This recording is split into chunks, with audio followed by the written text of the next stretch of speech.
और उधर जबलपुर की रेलवे मिलेनियम कॉलोनी में हुए हत्याकांड में शामिल दोनों आरोपियों को पुलिस ने गिरफ्तार कर लिया है। पिता और भाई की हत्या करने वाली नाबालिग किशोरी और उसके 21 साल के बॉयफ्रेंड से हुई पूछताछ में चौंकाने वाले खुलासे हुए हैं। क्या वो खुलासे हैं, देखिए इस रिपोर्ट में।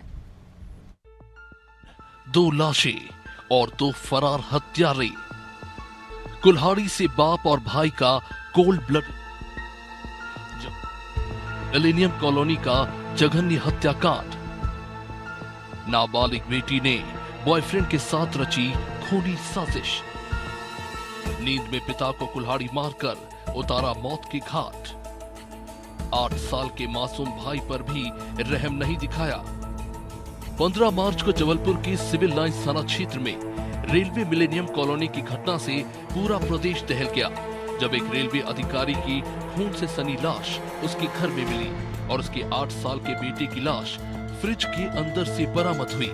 पुलिस की छानबीन में परतें खुली और चौंका देने वाले खुलासे हुए। 16 साल की नाबालिग बेटी ने अपने बॉयफ्रेंड के साथ मिलकर अपने ही भाई और पिता की जान ले ली, क्योंकि पिता दोनों के रिश्ते के बीच रुकावट बन रहा था।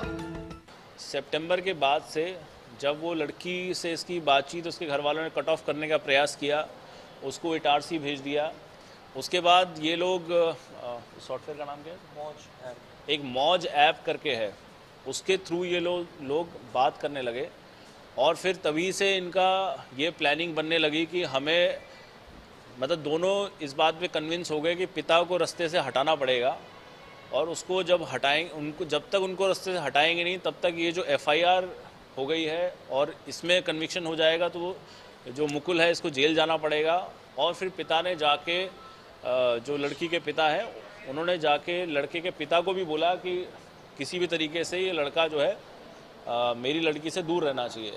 तो इन दोनों के मन में ये आ गया था कि हम दोनों के बीच में इसके पिता अड़चन बन रहे हैं, तो इन्होंने सितंबर अक्टूबर के बाद से ही लगातार प्लानिंग करना शुरू कर दिया। इस प्लानिंग के तहत ये लोग घटना से 2-3 दिन पहले भी जो है शहर में एक साथ घूमते दिखे हैं। उसके अलावा इन्होंने डिटेल्ड प्लानिंग की कि कैसे घर में एंट्री की जाएगी, कैसे जो गैस कटर और इस सब का जो इस्तेमाल है, ये दिखाने के लिए इनके मन में ये प्लान था कि हम इससे 2 काम कर सकते हैं। पहला ये है कि इन्होंने जो बैल्कनी से एंट्री दिखाई कि कोई चोर या कोई वारदात करने घुसा है, और फिर उसको हम एक प्रॉपर्टी ऑफेंस के रूप में दिखा सकते हैं, जिसके बाद ये मर्डर की घटना हो जाएगी। रेलवे अधिकारी राजकुमार विश्वकर्मा और उनके 8 साल के बेटे की उन्हीं की नाबालिग बेटी ने अपने बॉयफ्रेंड के साथ मिलकर हत्या कर दी, क्योंकि पिता राजकुमार बेटी और उसके बॉयफ्रेंड के रिश्ते के बीच रोड़ा बन रहा था। मामला तब और भी गंभीर हो गया जब प्रेमिका के पिता राजकुमार ने मुकुल के खिलाफ बेटी से छेड़छाड़ का केस दर्ज कराया और प्रेमिका ने पिता के दबाव में आकर बॉयफ्रेंड के खिलाफ बयान दिया। बस यहीं से बात बिगड़ना शुरू हुई। पिता लड़के के घर वालों तक को हिदायत दे चुके थे कि उनकी बेटी से मुकुल दूर रहे, जिसके बाद दोनों ने मिलकर ये खूनी साजिश रची। देखिए क्या है कि ये सोशल मीडिया और काफ़ी सारे जो क्राइम सीरीज़ और ये PUBG और GTA इस तरह के काफ़ी सारे गेम्स खेलता था, और उस रात भी इन लोगों ने पूरा प्लानिंग करके कि हमें एक स्टेप कैसे चूज़ करना है, ये इन लोगों ने प्लानिंग की है। सुबह इसकी घर में 4 बजे के आसपास नॉर्मल एक एंट्री हुई, और जो इन्होंने सारी घटना की वो भी बड़ी कोल्ड ब्लड में की। जैसा वो बता रहे हैं, वो कई डिस्क्रिप्शन ऐसे हैं जो मीडिया के सामने जो बताया जाना भी ठीक नहीं है। तो वो इन्होंने बड़ा कोल्ड ब्लड में ये पूरी घटना की है, और उसके बाद काफ़ी लंबे समय तक फरार रहने के बाद मतलब both of them are now under arrest. 2 सितंबर से पिता को रास्ते से हटाने की साजिश रच रहे थे। दोनों ने पूरी प्लानिंग के तहत 15 मार्च के दिन वारदात को अंजाम दिया।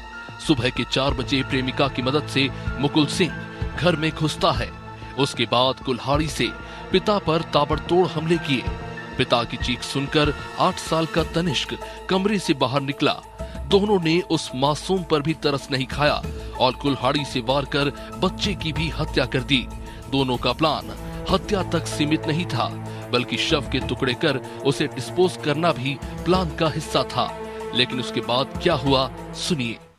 इनका प्लानिंग था कि ये जो गैस कटर इससे बॉडी के हम लोग टुकड़े करके और उसके बाद उसको छोटे पार्ट्स में काट के और बैग से हम उसको आगे कहीं डिस्पोजल कर सकते हैं, ये भी इन लोगों का प्लान था। लेकिन जब घटना हुई, घटना में जो अमाउंट ऑफ ब्लड और जो था उसको देख के ये दोनों थोड़ा सा इनको ये समझ में आ गया कि बॉडी का डिस्पोजल करना इतना इजी नहीं होगा। तो इन लोगों ने क्या किया कि पहले तो जो फादर की बॉडी थी उसको इन्होंने प्लास्टिक से कवर किया और ये कोशिश की कि कोई पूरे घर में थोड़ा सा अगरबत्ती और ये सुगंध लगाई ताकि उससे जो है बदबू नहीं आए। और जो इसका भाई था, भाई को इन्होंने मारने के बाद उसको फ्रिज में उसको पैक करके उसकी बॉडी को उसके अंदर डाल दिया था। तो ये इन्होंने पूरी घटना की। उसके बाद एक और चीज़ मैं बताना चाहूँगा कि जो लड़का लड़की है ये बहुत ही मतलब दे आर हाईली कमिटेड। इन लोगों को ये था कि लड़के ने पूरे टाइम ये प्रयास किया कि किसी तरीके से मैं कुछ ना कुछ बीच में ऐसा करता रहूं ताकि मैं लड़की को इस केस से अलग कर पाऊं। तो उसने उस समय उसके घर वालों को मैसेज कराया। मैसेज करने के बाद वो फ़ोन आया, इन्होंने फ़ोन उठाया नहीं। उसके बाद इन्होंने अपनी सारी स्टोरीज इस प्रकार से बनाई कि जो है ये लड़का ही मेन आरोपी दिखे। शुरुआत में ये माना जा रहा था कि युवक ने ही वारदात को अंजाम दिया है, लेकिन हत्या के बाद दोपहर 12:53 पर जब मुकुल और किशोरी एक ही स्कूटी पर सवार दिखे गए तो पुलिस का शक गहराया और बाद में पुलिस का शक सही निकला। पड़ोस में रहने वाले मुकुल के साथ नाबालिग किशोरी का प्यार परवान चढ़ा तो पिता ने बेटी को मुकुल से दूर करने के लिए उनके रिश्तेदार के घर भेज दिया। पुलिस के मुताबिक दोनों ने मिलकर पिता और भाई की हत्या की, लेकिन रिश्तेदार इस बात पर विश्वास नहीं कर पा रहे। जो न्याय होगा, जो न्याय की बात रहे तो वो करने चाहिए इन दोनों के साथ। क्यों किया है इनने? उतने से बच्चे को और भाई पिता को मार दिया है। जो न्याय मिलता है वो न्याय मिलना चाहिए उनको और इनको सजा मिलना चाहिए। जो भी इसने किया हो चाहे उसने किया हो, न्याय तो दोनों को सजा मिलना चाहिए। हम तो सबसे ज्यादा तो यही है। नहीं, ऐसा कुछ नहीं आ रहा था। ऐसा होता सर क्यों आते? हमारे पास रह रही थी वो तो 6 महीने से हमारे पास थी। वो तो बच्ची ऐसी थी कि हम उससे कहते हैं यहाँ बैठना तो वहीं बैठे। हमारे पास रह रही थी वो, सीधी जो कहते थे वो करने को तैयार रहती। जवाब भी नहीं दिया आज तक उसने कुछ पलट के। यही है। आपसे कभी ऐसी बताई थी? नहीं, ऐसी कुछ बात ही नहीं हुई। कुछ नहीं की उसने बात। बस मास्टर माइंड यही है। क्या कैसे पता चला था आपको? कुछ वो मैसेज आया था, गया था ना, उसी से पता चला। मैसेज से ही पता लगा सब। गायत्री विश्वकर्मा। अब चाची जी पुलिस की पूछताछ में चौंका देने वाले खुलासे हुए हैं। मुकुल सिंह सिर्फ प्रेमिका के पिता और भाई को ही नहीं बल्कि 5 लोगों को ठिकाने लगाने की प्लानिंग कर रहा था। आरोपी मुकुल प्रतिशोध की आग में जल रहा था। उसने जिसके चलते अपने सीने पर टैटू भी बनवाया था। 21 साल का मुकुल सिंह करना चाहता था 5 लोगों की हत्या। प्रेमिका के पिता के अलावा उसके टारगेट पर और भी लोग थे।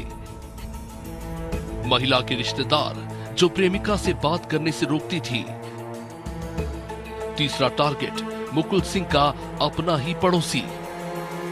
चौथा टारगेट जेल भेजने वाली महिला सब इंस्पेक्टर। मुकुल का 5वां टारगेट थी खुद उसकी नाबालिग प्रेमिका। पुलिस के मुताबिक मुकुल इस कदर सरफिरा है कि उसने मर्डर के लिए अपने सीने पर टैटू बनवाया था। हालांकि प्रेमिका से दोबारा बातचीत शुरू होने के बाद उसने प्रेमिका को मारने का प्लान कैंसिल कर दिया। उल्टा खुद प्रेमिका अपने ही पिता की हत्या की साजिश में खुद शामिल हो गई। हत्या के बाद दोनों को घर में जहां से जितना पैसा मिला उसे लेकर वे फरार हो गए। पुलिस के मुताबिक ये रकम लाख-सवा लाख के लगभग है। लड़का लड़की है ये बहुत ही मतलब दे आर हाईली कमिटेड। इन लोगों को ये था कि लड़के ने पूरे टाइम ये प्रयास किया कि किसी तरीके से मैं कुछ ना कुछ बीच में ऐसा करता रहूं ताकि मैं लड़की को इस केस से अलग कर पाऊं। तो उसने उस समय उसके घर वालों को मैसेज कराया। मैसेज करने के बाद वो फ़ोन आया, इन्होंने फ़ोन उठाया नहीं। उसके बाद इन्होंने अपनी सारी स्टोरीज इस प्रकार से बनाई कि जो है ये लड़का ही मेन आरोपी दिखे। फिर इन दोनों ने ऑल ओवर इंडिया ट्रैवल किया। पहले जो ये मुकुल है वो निकला, फिर जो लड़की है वो निकली उसके बाद ये लोग ऑल इंडिया ट्रैवल किए। इन्होंने